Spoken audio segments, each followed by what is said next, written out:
Bonjour Daniel Fortin. Bonjour Mathieu, bonjour à tous. Rédacteur en chef au journal Les Échos. La France a identifié 3,5 millions de comptes détenus par ses ressortissants à l'étranger. 3,5 millions, c'est 3 fois plus que l'an dernier. Pourquoi une telle explosion ? Alors c'est le fruit d'un accord signé il y a 2 ans entre les pays de l'OCDE pour mettre fin au secret bancaire. Ils avaient instauré alors un système d'échange automatique d'informations.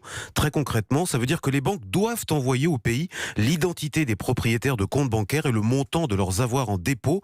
Alors attention, ça ne veut pas dire que tout le monde a fraudé, mais c'est une base de données qui permet à l'administration fiscale de vérifier que ces comptes à l'étranger ont bien été déclarés.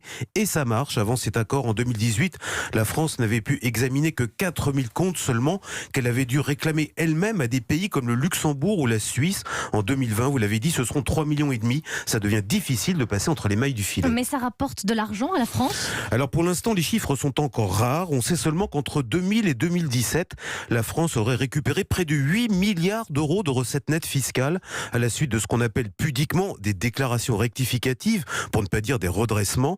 Compte tenu du volume qu'est en train d'atteindre cette nouvelle base de données, on pourrait arriver à un montant beaucoup plus élevé à l'avenir, et c'est chaque année bien pratique pour boucher les trous d'un budget. L'éclairage éco tous les matins dans ce journal de 7h. Daniel Fortin, merci.